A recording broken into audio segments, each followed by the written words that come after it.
everything rests on the edge of a knife. And at this moment, this is the moment I've been waiting for. Order! Order! Your Honor, the defense is making a mockery of this court. Without any solid ground to stand on, he accuses the witness of being the murderer. Yeah, that's right. I'm no criminal. I'm right fraud of a lawyer. In that case, why don't you look from a different perspective? Let me hear your explanation as to why you are not the murderer. What? That's easy. For example, there's, the name of the victim wrote it. What about that? You mean the name Maggie? Yeah, you've been an idiot. You can read that, right? But we already know this is not written by the victim himself. After all, the defendant's name is Maggie, P.Y., and the victim is left-handed.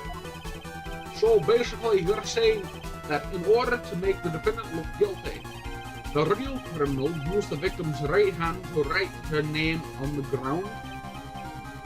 But... Wouldn't that mean that the real criminal was someone the defendant knew? Otherwise, the person know her name is Maggie or Maggie. That is a good point. She didn't even know of Mrs. Bird before the trial. Ah, I forgot!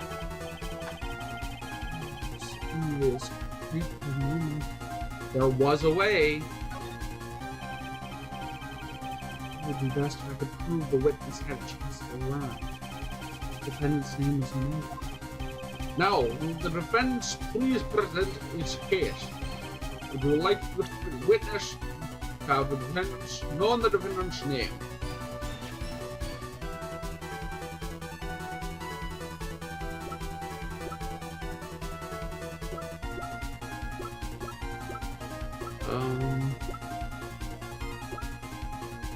Yep, okay. Mr. Wellington, you didn't have your cell phone on with you on the day of the murder, correct? So what if I didn't? When you realized you had lost it, what'd you do? What did I do? Didn't you try to find it by calling it? How did you? Your Honor, these questions have nothing to do with... Overruled. Mr. Wright, where are you going with this line of questioning? Do you think there is some relation between the witness's cell phone and this murder? I do, Your Honor. On the day of the murder, Maggie Bird picked up a lost phone in the park. And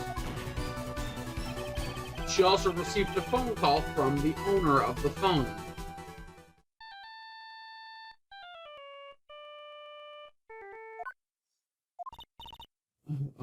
Hello?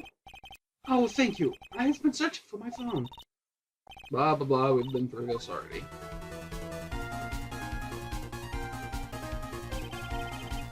It was then when you learned that her name was Maggie. But you made one fatal mistake. Fatal mistake? The client's name is Maggie. Why? But the name on the was written on the ground was Maggie with an I-E. This is a mistake that could only occur if you knew was how her name sounded.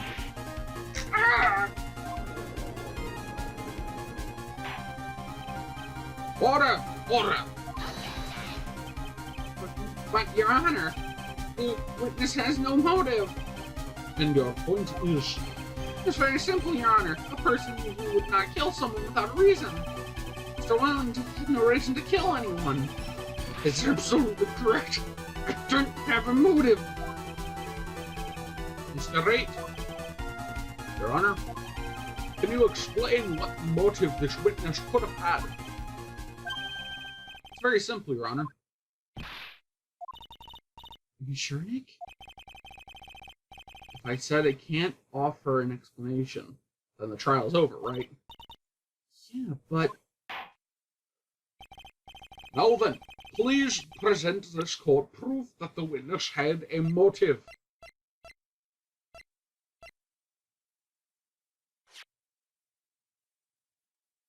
Take that! Mr. Wellington's motive is right here. What is this? A list? These phone numbers were pulled from the memory of the phone the defendant found. But we have determined that the people on this list are members of a certain group. You looked at all those numbers? Of course. This list of phone numbers was stored in the cell phone's memory. The names and numbers belong to people who are members of a certain con artist group. Well, con artists. Can you explain why these numbers were on your phone, Mr. Wellington? This is an outrage, an invasion of privacy. Looking up the phone numbers of a person who was trying for murder. You're one of those people, I don't care, Mr. Wellington.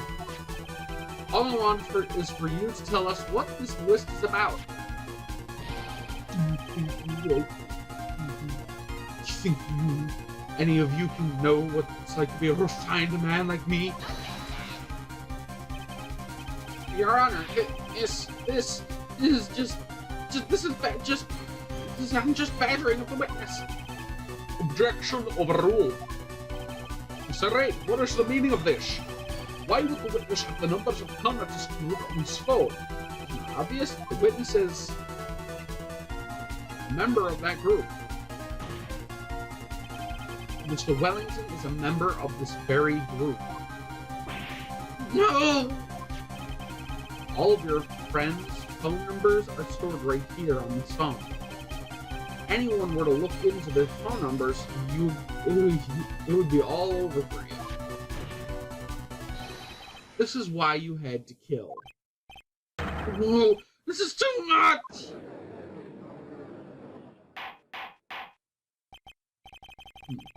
That does make quite a bit of sense. Well, Mr. Wellington, would you care to explain? I got it. Got you. That police officer. Your Honor. What is it, Mr. Payne? Your Honor, this is unjust badgering of the witness. You said the exact same thing only a few seconds ago. Please, let's think about the content of that phone call. Hello? Oh, thank you. I have been searching for my phone. This is yours? Oh, I'm glad you called. We can meet up and I can give you this back. The defendant had already promised that she would return the phone. After that, Mr. Wellington had to meet Miss Bird and get his phone back. Why then would he need to kill anyone? There's a valid point. The defense think about this point.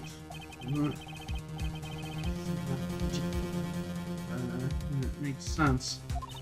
We're speaking outside the box. Yeah. We think like that. Let's see. Maybe that slimeball saw something at the crime scene that made him commit. Your thoughts, Mr. Wright? Well, I don't think Mr. Wellington went to pick up his phone in a very friendly manner. But he promised his phone. Well, he was promised his phone, so why would he have been unfriendly to the defendant? I think he must have seen something that he didn't agree with when he got there. Well then, Mr. Wright, what was this something he didn't agree with, but that was the report?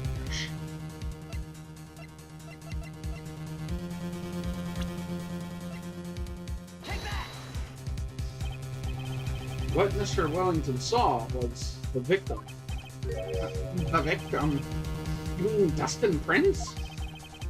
Dustin Prince had gone on his day right after his shift